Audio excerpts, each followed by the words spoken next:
There are quite a lot of countries getting in a bit of a spin about the latest on trade tariffs, particularly steel and aluminium tariffs. They're set to go up to 50%. And Donald Trump, we know, will sign an executive order later on today making that official. It's going to be imposed from tomorrow. Let's hear from White House Press Secretary Caroline Leavitt speaking earlier on why Trump has decided to double the tariffs on metals. We've got U.S. business leaders begging for certainty. So why did the president suddenly decide to hike tariffs on steel and aluminum again?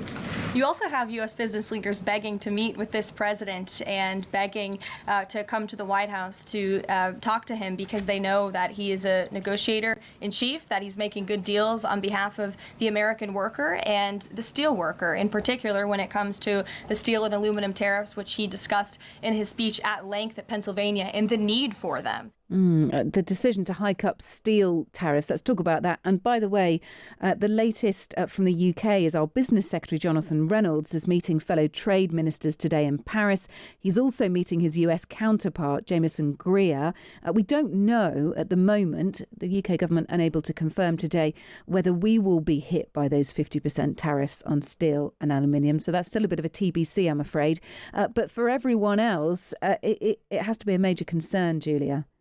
It is a major concern, I would assume, for, outside countries. Now, President Trump made the announcement about these 50% tariffs on steel and aluminum last Friday in Pittsburgh, Pennsylvania. That's a part of the country that is steel country in many ways. A part of the country where you see a lot of blue collar manufacturing steel workers who, could in fact benefit from these tariffs in many ways, because President Trump's goal in these tariffs is getting more of these, getting more of this production. Oh, we've lost Julia's line. We're just going to stabilise it and try and retrieve her from somewhere in the ether. I think she's back with us very shortly. Juila Manchester from the Hill. We're just talking about trade tariffs and the increase from tomorrow of steel and aluminium tariffs. They're being doubled from 25% up to 50%. Julia, welcome on back. Hi, thank you. We got about half of that. Yes.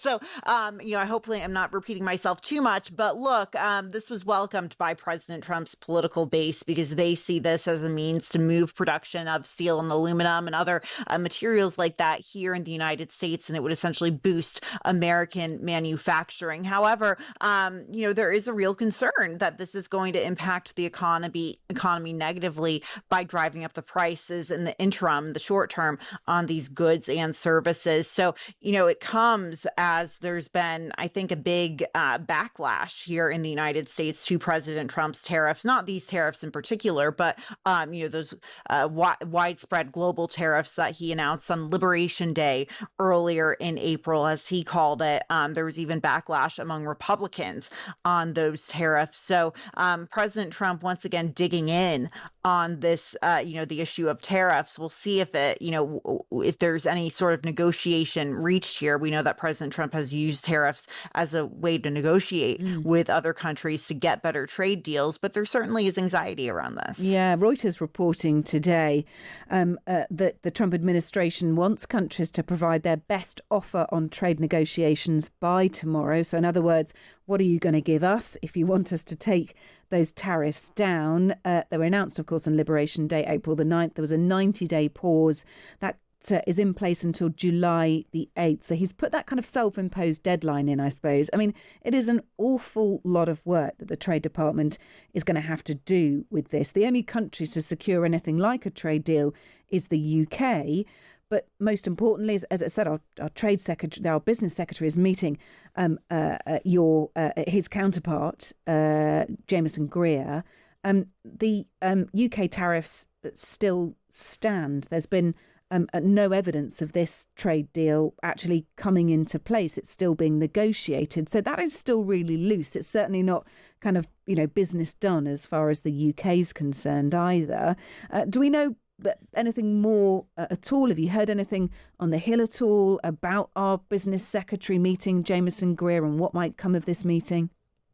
No, and to be honest, I mean, not to downplay the US-UK relationship, but when it comes to these tariffs, I think from the American perspective, all eyes are on China. China just as such a larger economy. I mean, we do a lot more. I think there's, more of a tie there, in terms of trade between the United States and China. In fact, when that trade deal was announced between the U.S. and the U.K., you had a lot of Democrats on Capitol Hill saying, well, wait a second, the U.K. isn't even our biggest trading partner. Shouldn't we be seeking to get, deals with, countries where it's an even bigger trading partner, where it could have an even a bigger impact on the U.S. So in terms of the UK-US deal, I mean, I haven't heard anything yet. Congress is back in session later today, or the House of Representatives at least.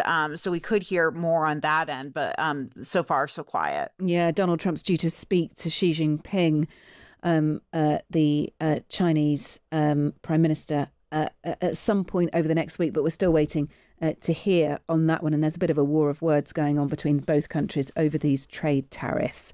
Let's move on and talking about people getting upset and angry.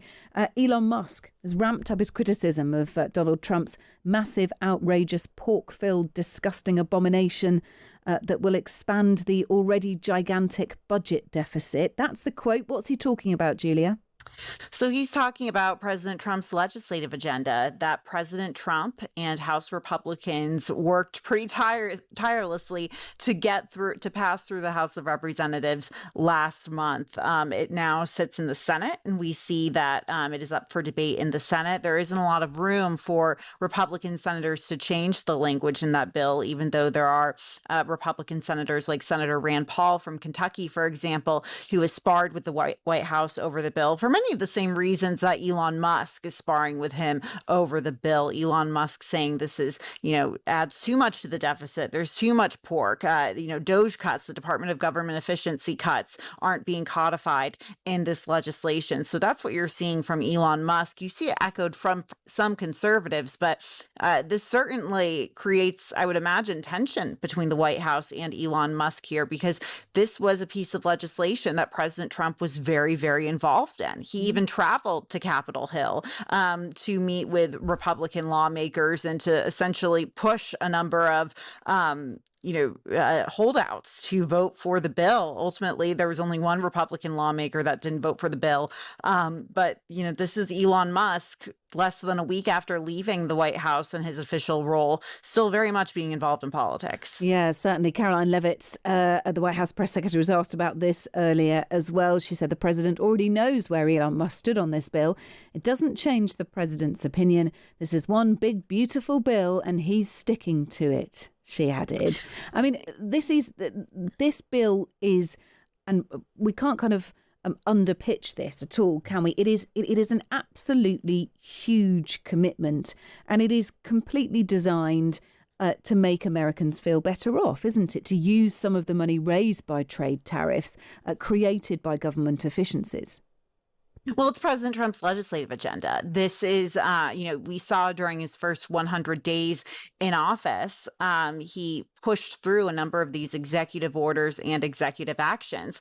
Now he's trying to do something with Republicans in control of the House and the Senate, and use those funds, because we know that Congress, has the power of the purse to allocate, this funding. He needs them to do this. So he's looking to extend his tax cuts, which first went into effect during his first administration in 2017, and also allocate more funding to the U.S. southern border to, in his words, protect the U.S. southern border. It also goes through to a number of other government initiatives. But one problem with it is that to spend all of this money, there has to be cuts somewhere, and there could very well be cuts to programs like food assistance programs in the United States, to Medicaid, which many Americans rely on, poor Americans rely on. So this is something that,